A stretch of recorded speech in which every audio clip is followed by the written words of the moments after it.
And here we go. We are live. Matt, can you hear me? Is that a no? You cannot hear me? Oh, there I we can are. hear you now. All right, excellent. Can you hear me? Yeah, I can hear you fine. Okay. All right, everybody. We are just about at halftime. I think there's actually about 10 seconds left before halftime actually starts. 5 seconds left, according to this clock over here. Uh, and I just turned on the live stream when I heard Joel Klatt say that Quinn Ewers is putting on a clinic. And right now we're sitting at 24-3 going into the half, which I want to say it's not what we expected, but we knew this game was going to be tough. We knew it was going to be difficult. We still had hope though that Michigan would hold in there. And there's another half to play. We've seen it before where teams pick it up in the second half. And I know right now rival fans are like thinking I'm looking for excuses, but I don't care. At any rate, this is the Big Ten Game Monopoly halftime show. And we're going to give you some instant analysis here on what's going on. Hopefully you saw TJ's pregame show on the Michigan football at the Voice of College Football. He is also going to have a postgame show at Michigan football at the Voice of College Football. So make sure you check that out. But right now it's me and Mac. So Mac, are all of our worst fears coming true here? What's your instant analysis on this game so far? Yeah. Man. Okay. I don't know. I guess so. I think two things are true here. I think I underrated Texas by a lot, and Michigan's defense does not look great. No. Now, Michigan allowed 20 points. I mean, has allowed 20 points before, in the last 3 years. I mean, obviously we saw TCU. That game was horrible. But in a half, I mean, this feels a little bit different, especially because the offense just isn't getting anywhere. So Right. it's kind of wild to me. I mean, this is kind of strange. Michigan's offensive line is getting something of a push on some runs, which is good, but there are just some really uncharacteristic mistakes being done. Colston Loveland's fumble was completely unforced, and for it to come from Colston Loveland is just kind of wild. So to me, it feels like this team is just kind of rattled and a little bit spooked right now. And okay, I mean, that happens. So what I'm looking for right now is a 2019 Penn State kind of moment. Michigan's not going to win this game. There's no doubt in my mind that Texas is going to win this. It might even get worse.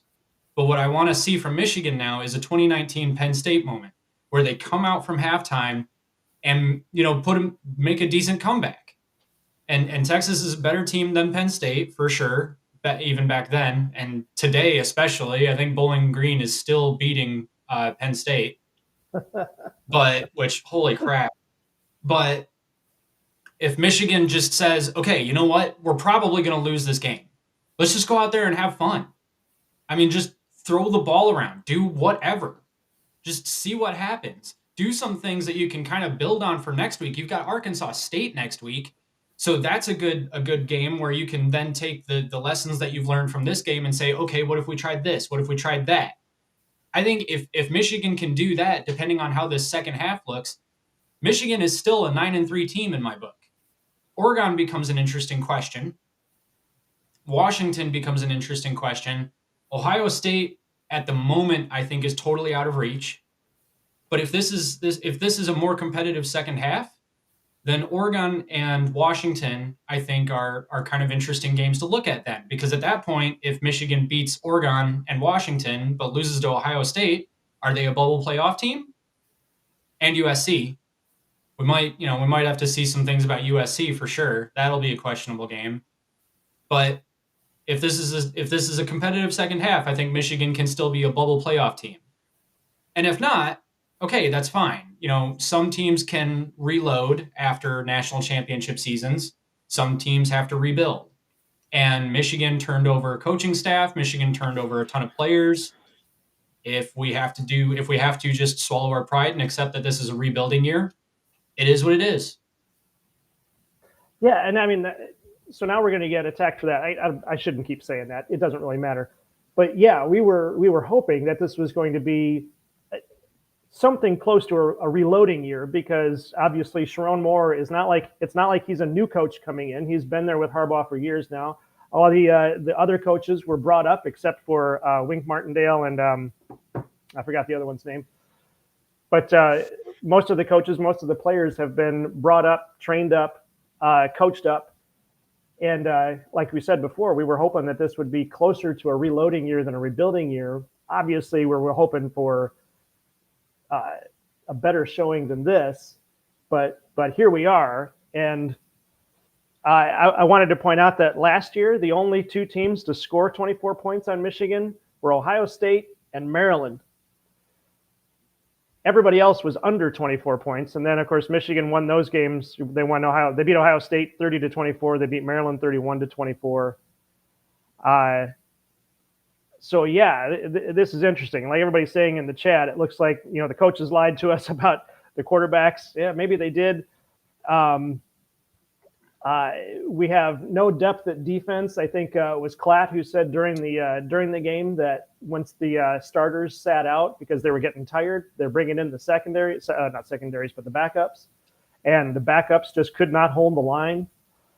And the stats are showing it. Have you looked at the ESPN stats? No, I saw what they were on the broadcast. Okay, so yeah, we're looking at total yards for Texas, 279. Total yards for Michigan, 88. The time of possession is actually evened out slightly. It was about half, but right now it's sitting at 19:06 for Texas, 10:54 for Michigan. You've got, it's passing yards. Texas has 203. Michigan has 49. Rushing yards. Texas has 76. Michigan has 39. Michigan is just getting beat at every level here. The first couple of drives, I thought there was a chance. It looks like they were fighting, but it looks like Texas figured out Michigan a lot faster than Michigan is figuring out Texas. I think Texas has the personnel to figure out Michigan, though. Texas has the personnel, the coach. They've got the depth. They've got everything that they need to make a natty run this year. They look great. Let's not pretend for a second like all of a sudden this defense is bottom of the barrel in CFB. Like, that's not true. This is still at least the third or fourth best defense in the league. I think in the Big Ten, with the way Penn State's defense is playing against Bowling Green right now, Michigan has an argument for I think the third best defense in the league right now. USC's looked amazing against LSU. LSU is, I got to wait and see what their offense looks like. But I think right now you've got Ohio State, USC, Oregon, and then Michigan. And then Penn State, just based on right now gut feeling kind of stuff. Yeah. So it's not, to me, it's not because of Michigan's defense being bad that Texas is having all kinds of success. It might be some of the play calling. I know a lot of people are questioning Wink Martindale's blitzing schemes. I gotta see. I actually kind of think they should be blitzing more, because it seems every time that they're able to get pressure on Ewers, he makes an errant throw. But at the same time, Texas's offense is phenomenal. Right. Texas's offense is going to have a year like Michigan's offense had last year, or would have had Michigan thrown the ball around more. I was going to say, Texas looks like Michigan did last year. Yeah. Yeah. At least in the the second half of the season. Right. Yeah. So let's not pretend for a second like Michigan losing this game, and even losing it bad, means that Michigan's, the season's over, no bowl game. It may be no playoffs, and that's just going to have to be okay. All right. It's a rebuilding year. We lost a lot to the NFL draft, probably more than we thought. Sharon Moore's got to figure out some stuff in the transfer portal. But if you, look at the recruiting classes for upcoming years, Michigan's got some good quarterbacks coming in. There are some good players coming into Michigan over the next few years. So this is going to be rebuilding, and if it is, it's not going to take that long. Yeah, I think you're right. I think depending on how the second half goes, if they, I got to say it this way: if they somehow come back and win in the second half, then okay, we can come back and say, all right, well, they just had to figure stuff out. But like you said, I really, at this point, I don't expect them to win. No. And but we know now that, well, we know now they don't have to win every game to get to the playoffs. But the question is, if they get beat this bad by a number 3 team, are they going to be able to beat any of the other top 10 teams to be able to maintain being in the playoffs? They're certainly going to drop past 12 if they lose this game. So they're going to have to fight their way back into the top 12. Granted, they have a lot of teams that they should beat. Mm-hmm. But it's, I guess you're always fighting that, optimism versus realism. And like I said, I was hoping they would do better, but I guess realistically now, because I think even you had said that they could be, what did you say the floor was? Like 9-3 for the regular season? You were saying that before the season started. Like 8-4, 9-3. And maybe that's not the floor. Right. I feel like with the way this game has gone, maybe you could say 7-5 is the floor now. Especially with how good USC looked against LSU. Got to see about Washington, Oregon, Texas Longhorns feeling himself. Hey, you earned it. Congrats, dude. Have at it, man. Actually, I'm happy for you. Let me interrupt real quick. Texas Longhorns, I was hoping you would be on here. I was going to tell you about the Voice of College Football Texas channel. If you're not already subscribed to that one, go subscribe to that one. Matt Miller is great over there. Yeah. See, we went either way on Voice of College Football. Yeah. I don't know. But that being said, I maintain that it's possible we get a 2019 Penn State moment here where they figure out that they need to simplify things and just stay calm and stuff like that. You're asking a brand new team to go up against, I think Texas is second or third in national championship odds. I mean, come on. I mean, they're third right now. Yeah, because they're third rate. No, I mean like in natty odds to win the natty. I don't know. We'll see. So, but what I'm saying is that, no matter how this game shakes out, like if it's a blowout, that really sucks. Maybe that means 7-5 is the floor. That sucks. Maybe that means 7-5, 8-4 is realistic even. That sucks. But whatever. Okay. We'll keep building. I mean, next year they've got a good class coming in. I'm not saying that we need to discount this year. It's still college football. It's still Michigan football. Let's have some fun. All right. It's not like we're going to be 2008 Rich Rod kind of bad. Well, and that's what I keep going back to, because I look at these games and I think, and obviously Michigan's only had 3 losses in the last 3 years, but I mean, you remember back in the Rich Rod days and the Hoke days, there would be that one play somewhere in usually the second quarter or the third quarter, and other people have noted this too. I was actually affirmed my thinking on this because I forget who it was, but there was some major pundit that pointed out the same thing, that there would be that one play that would change the game, and you would just see the Michigan players give up, and you knew the game was over when that play happened, and it was usually just before or just after halftime. And what I'm hoping is to not see that play this game. And I know that's sort of ridiculous to think that would happen, because this is not, 10 years ago. This is not that team. This is not that coaching staff. This is not that culture. Mm-hmm. But that's what I'm looking at. And Buckeyes Balakry here pointed out, let's see what kind of fight this Wolverine team has. Yeah, I like what you were just saying. I am hoping that what we see in the second half, if Michigan can't win this game, and right now it doesn't look like they can, if they can at least keep it close. I mean, they're 21 points down now, so the 3 scores out. We've said that before, that 1 score is a win, 2 scores is what did we say? 2 scores is dominating, 3 scores is a blowout. Or maybe it was 2 or 3 scores is dominating, 4 scores is a blowout. So if Michigan can't keep it within 3 scores, we're talking about an absolute blowout, an absolute domination by Texas. And that really looks bad for the rest of the season. If Michigan can keep it together and fight back and keep it within 1 or 2 scores, then I'll feel a lot better. But I don't know. Texas is exposing all kinds of flaws on Michigan's offense and defense, and I don't know.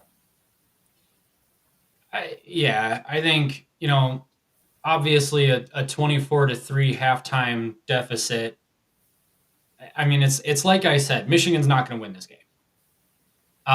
Michigan might come back and make it interesting, but they're not going to win. And okay, I mean, right now, the types of improvements that I think need to be had are pretty much not. I don't think that this is on the defense. I think the defense has just been on the field too long.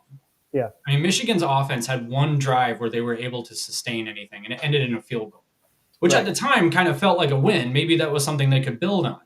But then, I mean, there's an interception, there's a fumble, there's a turnover on downs, or not a turnover on downs, there's a punt. It's, for me, a lot of people were saying, underrate Davis Warren at your own risk, or Alex Orji's completion percentage issues are highly overstated. Mm-hmm. Apparently not, because they've brought in Alex Orji for one play and it was telegraphed. You could have seen it a million miles away. I mean, you could have been. Yeah, like I said on Twitter, I don't understand that one. I don't understand the run up. They bring in Orji, Texas calls a timeout, and then they still run an up the middle play with Orji. I mean, talk about being telegraphed. That play was telegraphed from across the street. That's the type of play that I feel like they were running because they wanted to just out physical Texas. Because that was Penn State last year. That was that whole half. Like Michigan said, yeah, we know Penn State knows what's coming. We're going to run the ball. Stop it. Mm-hmm. And that it's not going to work this time around because Michigan's offensive line isn't getting the push that they need to. I mean, also, Texas's defense is very good. I know I mentioned that they lost some pieces, but they brought in some solid pieces too. Right. They've got the depth. They've got depth. They've got very good players.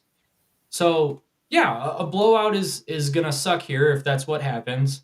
Mm-hmm. If Michigan can come back and keep it, within a score or two, okay, moving on. Yeah. Let's just see what happens. And I honestly want them to come. I mean, the game's lost, so I want them to come out in the second half and just do whatever they want. Just see what happens. Yeah. Just play some backyard ball and see what happens. You have nothing to lose. Unless we can see a Notre Dame type turnaround when they had back when Denard was still playing and they were down 3 scores in the third quarter, I think, and they scored 3 times in a minute and a half. And they were down 3 was the first Notre Dame night game, I believe. Yeah, I think you're right. They were down 3 scores to Notre Dame in the fourth quarter and came back and won it. Yeah. I think that's what it was. So, yeah, I mean, that's a possibility. It might be that maybe, I mean, we were talking about this in the first quarter too, that Davis Warren just needs to calm down and be himself and have some fun out there. Yep. And maybe at halftime, that's what Sharon Moore is saying to him. Like, dude, just go have fun. I mean, if we lose, fine. Yeah. But go have fun. Go see what happens. Go set yourself up for success for the rest of the season. If they're just not good enough, that's fine. But don't lose the game because you're scared. Right. So just for Brian Garrison's sake here, Texas is winning 24-3. That's what's happening. It's halftime. So, yeah, Keegan says we're missing Rod Moore. There's 2 other players out, and I forgot their names. I had it earlier, but, yeah, we got 3 guys out. Joe Torres is saying that we don't have Denard this year. We don't, but we do have Donovan Edwards. We do have Mullins. We do have Orji, who are all fantastic runners and tough players. And when they can get out and make a play, they could do it. Mm-hmm. So, I mean, look at look at Donovan Edwards, who had the 75-yard run and the 85-yard run against Ohio State. They can do it. They just have to get the gap. And if Michigan's O-line can't make the gap, then, yeah, they're not going to make that play. But just like, I mean, Denard needed the O-line to make the gap, too. Otherwise, Denard wasn't going anywhere either. Well, Denard also had an uncanny ability to escape the pocket. Well, true. That's because he could run it, 50 miles an hour, too. So right, yeah. Donovan Edwards needs to calm down and be patient and let his blocks develop. Mm-hmm. I think Michigan also needs to run to the outside more because the interior line is not opening holes right now. Yeah. But more than that, I think Michigan needs to put Donovan Edwards in the slot. Like TJ was saying last week, I think Donovan Edwards needs to be a slot receiver. They need to put Mullings in the backfield. and use him as an extra blocker and just let Davis Warren sling it around and just see what happens. Yeah. Just start throwing it deep, start throwing crossing routes over the middle, give Colston Loveland a couple of catches to get his rhythm going. Just see what happens. Just go have fun, just go have some fun. Yeah. Also, Bowling Green is beating Penn State 24-20 midway through the third quarter. Say that again? Bowling Green is beating Penn State 24-20 midway through the third quarter. All right. So, yeah, I mean, we're getting blown out so far by the number 3 team in the nation. At least we aren't Penn State. All right, let's look at some player stats here. So we've got Quinn Ewers is 18 for 26, 203 yards, 2 touchdowns. Oh, hang on a second. Sorry. I need to give credit to okay, you put him up. Yeah, so Buckeyes Battle Cry is where I saw that. Sorry. Yeah.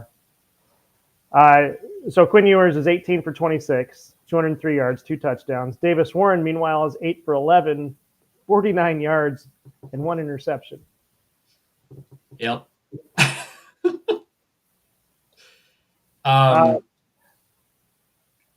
What's this guy's name? Wisner. What's his first name? Is it Quintravion? Travion Wisner? Quintravion. I think it's Quintravia Wisner. 7 carries for 28 yards. Donovan Edwards, 6 carries for 33 yards. So Edwards has got an edge over Wisner, who's the lead rusher on Texas. But I guess Texas is putting it in the air, so it doesn't matter. Yeah, well, honestly, that's what I said was going to happen, is that Texas was going to throw the ball a lot. And I was expecting Michigan's secondary to be better than this for sure. But, I mean, you can only be you only have so much stamina. If your offense can't sustain any drives, then you can't get any rest. So I get it for sure, but yeah, I'm a little bit shocked about how this game is being won. Just Quinn Ewers tossing it around the yard, doing whatever he wants, frankly. I mean, they're not throwing or running the ball at all, really. I mean, 7 carries for 28 yards, which is actually, I mean, that's a good sign for the interior defensive line, because that means that the D line is getting is at least being able to stop the ball at the line of scrimmage, stop the run at the line of scrimmage. I mean, they got to get to Ewers. They got to get to Ewers faster. Every time he steps back to pass, if they can get pressure on him, he throws an errant ball. Yeah. Yeah. But they got to keep. But to do that, they've got to keep the starting D line fresh, and the only way to do that is to keep the offense off the field. Well, unfortunately, they're also going to need to blitz.